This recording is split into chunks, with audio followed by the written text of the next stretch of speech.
Hello. हम आ गए गृह विज्ञान के चैप्टर नंबर 10 पर, तंतु तथा कपड़ा। ये चैप्टर भी लंबा है, जानकारी से भरा हुआ है, इसलिए हम कुछ हिस्सों के लिए आपको एक दूसरा वीडियो देखने के लिए कहेंगे। चलिए चैप्टर शुरू करते हैं।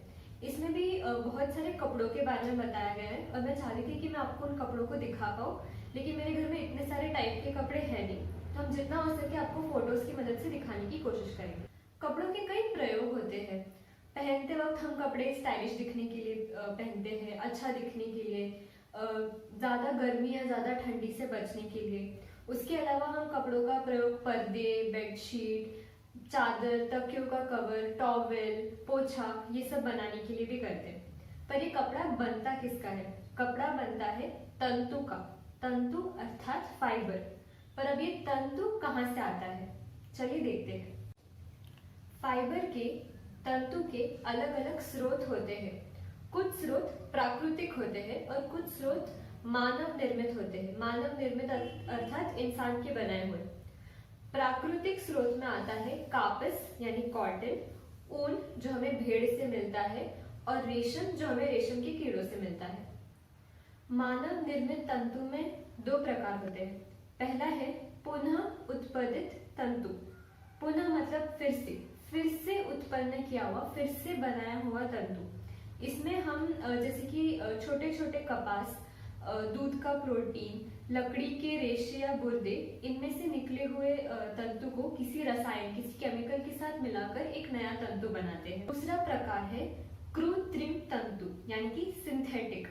ये रसायनों से बनते हैं। इन्हें पेट्रो रसायन यानी कि पेट्रोल जैसे केमिकल से बनता है। नायलॉन, पॉलिएस्टर, एक्रिलिक, ये सब कृत्रिम तत्व है। कुछ सेकंड के लिए इसके बाद आपको एक टेबल दिखाया जाएगा, उसको पॉज करिए। उसमें आप ये सारे बताए हुए तंतु एक झलक में देख सकते हैं।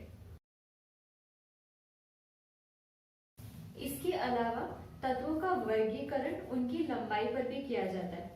जो लंबे तंतु होते हैं, जो लंबे तत्व होते हैं, उनको फिलामेंट कहते हैं, और जो छोटे होते हैं उनको स्टेपल कहते हैं।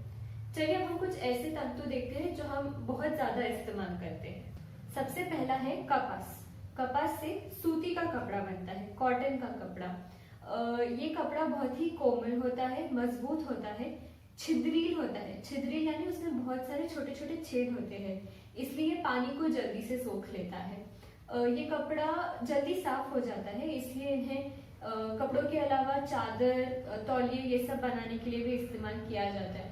इसके अलावा ये हमारी शरीर की गर्मी को बाहर निकलने में मदद करता है, इसलिए ये कपड़ा शीतल होता है। शीतल यानी ठंडा, इसलिए हम इसे गर्मी के मौसम में पहनते हैं। इसके अलावा इसमें सिलवटें भी जल्दी पड़ जाती है।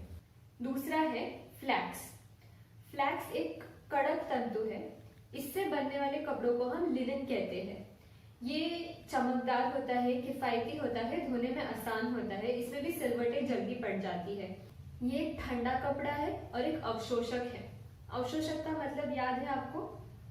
जी हाँ, जल्दी सोख लेने की विशेषता। तीसरा तंतु है जूट। ये भी एक कष्ट वाला तंतु है। इसमें ये बहुत ही खुरदुरा होता है पर बहुत मजबूत होता है, इसलिए हम जूट का इस्तेमाल बैग बनाने में या चप्पल बनाने में करते हैं, और ये हमें प्लास्टिक का उपयोग कम करने में मदद करता है। इसका इस्तेमाल अक्सर गोनी बनाने में या रस्सी बनाने में भी होता है। चौथा तंतु है ऊन। ऊन हमें पशुओं से मिलता है, जो भेड़ के या फिर खरगोश के बाल होते हैं उनसे बनता है। ये बहुत ही कोमल और नरम होता है। ये तापरोधी होता है, यानी कि हमारे शरीर के तापमान को शरीर के अंदर ही रखता है, इसलिए हम इन्हें ठंडी के मौसम में, इनसे बने हुए कपड़े हम ठंडी के मौसम में पहनते हैं। पर ये कपड़ा बहुत ही नाजुक और कमजोर होता है। थोड़े से भी साबुन से या रगड़ने से ये बहुत जल्दी खराब हो जाता है।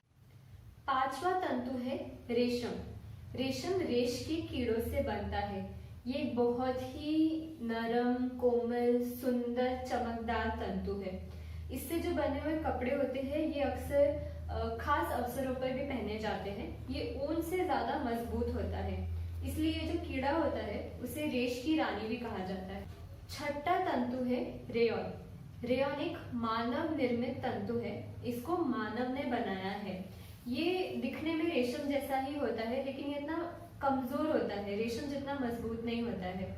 क्योंकि ये रेशम जैसा होता है इसलिए इसे कृत्रिम रेशम या फिर आर्ट रेशम भी कहते हैं। ये कपड़ा तापमान बदलने पर बहुत आसानी से पिघल जाता है, इसलिए इसको थर्मोप्लास्टिक कहते हैं। थर्मो यानी कि गर्मी। सातवां है कृत्रिम या सिंथेटिक। ये भी एक थर्मोप्लास्टिक तंतु है। इनको पेट्रोल जैसे रसायनों से बनाया जाता है। ये जल्दी से जल जाते हैं, इसलिए उनको किचन में नहीं पहनना चाहिए, नहीं तो उनमें आग लग जाएगी। पर उसके अलावा इनकी देखरेख आसान होती है और ये बहुत मजबूत भी होते हैं। अब इस चैप्टर का अगला भाग है कि हम किसी कपड़े का तंतु कैसे पहचान सकते हैं। इसके कई तरीके हैं। पहला तरीका है कि हम केवल एक कपड़े को देखकर और उसका स्पर्श महसूस करके बता सकते हैं कि उसका तंतु कौन सा है। इसके लिए आपकी किताब में एक टेबल दिया है पेज नंबर 196 पर। आपको उस टेबल में बहुत सारी विशेषताएं बताइए कि कपड़ा दिखता कैसा है, उसमें सिलवटें पड़ती है कि नहीं, वो धोने में आसान होता है कि नहीं। ये विशेषताएं हमने पहले से ही एक बार देख ली है। तो अब मेरे पास आपके लिए एक एक्टिविटी है। आप पहले ये टेबल एक बार किसी नोटबुक में खुद बनाइए। उसके बाद आप ये वीडियो देखिए। ये वीडियो आपकी डिस्क्रिप्शन बॉक्स में भी है और आपके स्टडी पैकेट में भी है। इस वीडियो को देखिए और देखिए कि कौन स्पर्श से और रंग से हम कैसे पहचान सकते हैं कि कोई तंतु कौन सा है। उसके बाद आप आपके घर में कुछ कपड़े देखिए और पहचानिए कि वो कौन से तंतु के बने हैं। एक कपड़े का तंतु कौन सा है ये पहचानने का दूसरा तरीका है उसे जलाकर देखना। अब बेशक हम अपने घर के कपड़े जला नहीं सकते हैं, पर इसके लिए भी हमारे पास एक वीडियो है। ये वीडियो का लिंक आपके डिस्क्रिप्शन बॉक्स में दिया हुआ है। आपकी किताब के पेज नंबर 197 पर इसके बारे में भी एक टेबल है। आप वो टेबल को उस वीडियो से मिलाकर देखिए। तंतु पहचानने का तीसरा तरीका है उस कपड़े को तोड़कर या फाड़कर देखना। कोई कपड़ा कितनी आसानी से फटता है और कैसे फटता है उससे हमें समझ आता है कि वो तंतु कौन सा है। जैसे कि कॉटन है वो आसानी से फट जाता है, फटने के बाद उसकी जो धागे निकलते हैं वो ब्रश जैसे होते हैं। पर ऊन है उसे फाड़ने में थोड़ी तकलीफ होती है, पर टूटने के बाद वो इतने उसका जो सिरा है वो ब्रश नुमा नहीं होता। जबकि जो कृत्रिम कपड़े होते हैं, सिंथेटिक कपड़े होते हैं, वो जल्दी नहीं टूटते और वो खींचने लगते हैं। 8 तंतुओं के जो टूटने का तरीका है वो पेज नंबर 198 पर दिया हुआ है। छोटा सा हिस्सा है, आप खुद से पढ़ लीजिए। अब हमने सीखा कि अलग अलग स्रोत से हमें तंतु मिलता है। जैसे कॉटन के खेत से हमें कपास का तंतु मिलता है। फिर इन कपास से हम सूती बनाते हैं और फिर इन सूती से हमारा कपड़ा बनता है। ये जो पूरी प्रक्रिया है, अगर आप इनको एक आसान शब्दों में समझना चाहते हैं तो आप ये वीडियो देख सकते हैं। इसकी भी लिंक आपके डिस्क्रिप्शन बॉक्स में है। इसमें कुछ बच्चे हैं जो किसी अंकल से बात कर रहे हैं जो कपड़े बनाने की फैक्ट्री में काम करते हैं। कपड़े बनाने के बारे में सोचने पर एक तस्वीर जो हमें अक्सर याद आती है वो है एक चरखा। किसी तंतु से सूत बनाने की जो प्रक्रिया है उसे कताई कहते हैं और चरखे को आत्मनिर्भरता का चिन्ह माना जाता है, इसलिए क्योंकि उसमें हम हाथ से कपड़ों की कताई कर सकते हैं। कताई के समय हम किसी तंतु को बार बार गोल गोल घुमा के उसकी एक सूत बनाते हैं। अब हम इसे गोल गोल घुमाते वक्त या तो क्लॉकवाइज डायरेक्शन में घड़ी की दिशा में घुमा सकते हैं। ऐसा करने पर एक एस शेप का सूत बनता है, या फिर हम उसे उल्टी दिशा में, घड़ी से उल्टी दिशा में घुमा सकते हैं, एंटी क्लॉकवाइज दिशा में। ऐसा करने पर एक जेड आकार का सूत बनता है। ये था सूत हाथ से बनाना, चरखे पर बनाना। अब हम देखते हैं मशीन द्वारा सूत बनाने की क्या प्रक्रिया होती है। इसके 5 चरण होते हैं जो मैं अभी आपको बताऊंगी। इसमें कुछ शब्द आपके लिए बहुत नए होंगे तो आप प्लीज उन्हें ध्यान से सुनिएगा और चाहिए तो एक बार लिख लीजिएगा। पहला है सफाई। कोई भी तंतु जब हमें उसके प्राकृतिक रूप में मिलता है तो उसमें लकड़ी, दाने, पत्ते, धूल सब मिला हुआ होता है। हमें पहले उस तंतु को साफ करना होता है। ये सारी अत्यधिक चीजें को हटा के सिर्फ तंतु निकालना होता है। दूसरा चरण है धुनना। जो तंतु है वो अक्सर एक दूसरे से चिपक जाता है। धुनते समय हम इनको अलग अलग करते हैं और उससे कोमल रस्सी बनाते हैं जिसे स्लीवर कहते हैं। ये एक नया शब्द है, याद रखिए। तंतु को धुनने पर, अलग अलग करने पर उससे बनी हुई एक कोमल रस्सी को स्लीवर कहते हैं। तीसरा चरण है विजिटीकरण। विजिटीकरण हमारे बालों की कंघी करने की तरह है। हमने जो धुनते वक्त जो अलग अलग स्लीवर बनाई थी, जो रस्सियां बनाई थी, उनको हम बहुत सारे कंघियों से बार बार अलग करते हैं। इससे जो तंतु से जो कपड़ा बनता है उसकी क्वालिटी, उसका किस्म अच्छा हो जाता है। इससे अच्छी किस्म का सूत बनता है। अब हमने ये जो 3 चरणें देखी, सफाई, धुनना और विजिटीकरण, ये केवल प्राकृतिक तंतुओं के लिए होती है। अगर हमारा तंतु मानव निर्मित है, कृत्रिम है, तो उनके लिए ये 3 चरण नहीं होते। उनको हम सीधा चौथे चरण से शुरू करते हैं। चौथा चरण है कताई। जो सूत है वो एक लड़ी जैसी है, जो बहुत सारी लड़ियों के साथ मिलकर बनी है, जो S या Z आकार की हो सकती है। इस गूंथने की प्रक्रिया को हम कताई कहते हैं।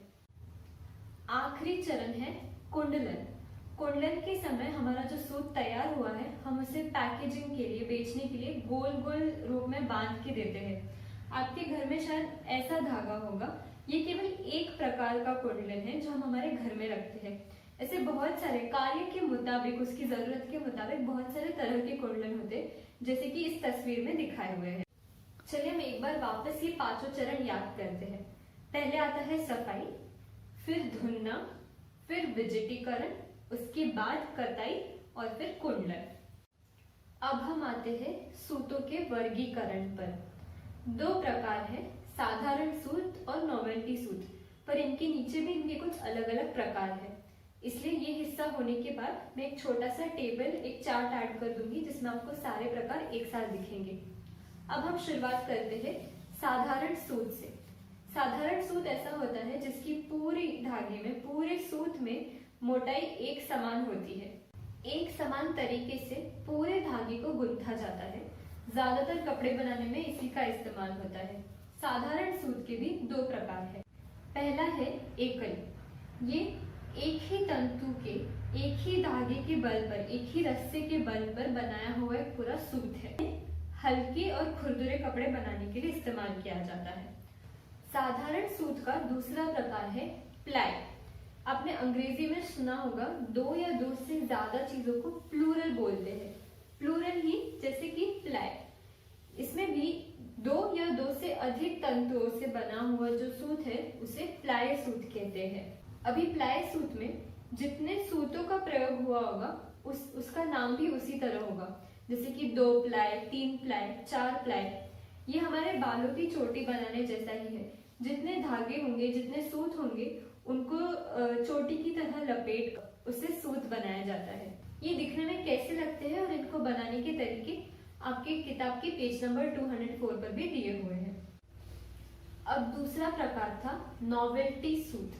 नोवेल्टी सूत थोड़ा असामान्य होता है। जैसे कि हमारे घर के जो पर्दे होते हैं, सोफे के कवर होते हैं, इनका जो कपड़ा होता है वो दिखने में थोड़ा अलग होता है। वो इसलिए क्योंकि ये नोवेल्टी, नए तरह का सूत होता है। ये जो 4 फोटोज है वो नोवेल्टी सूत के अलग अलग प्रकार है। आप देख सकते हैं कि ये साधारण सूत जैसा मोटाई में एक समान नहीं है, ये अलग अलग तरीकों से बनाया हुआ है।